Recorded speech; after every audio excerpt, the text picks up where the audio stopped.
Hi అండి. Good morning అందరికీ. అందరూ ఎలా ఉన్నారు? బాగున్నారా? రామేశ్వరం టూర్ వెళ్ళాం కదండీ! ఆ టూరులో భాగంగా కేరళలోని అనంత పద్మనాభ స్వామి వారి టెంపుల్ దర్శనానికైతే వెళ్ళామండి.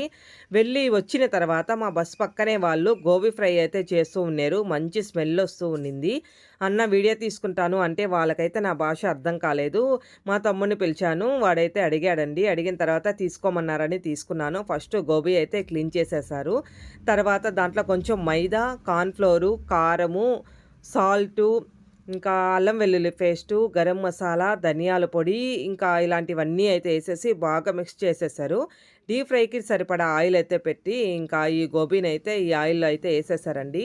చాలా టేస్టీగా చేశారండి. ఒక్కొక్కరు ఒక్కొక్క టాలెంట్ ఉంటుంది కదా! వీళ్ళల్లో కూడా ఇలాంటి టాలెంట్ ఉంటుందండి. మనం ఎవ్వరిని ఎందులో కూడా చిన్న చూపుగా ఎవ్వరిని చూడకూడదని నా ఉద్దేశం. Thank you for watching Venkat డా.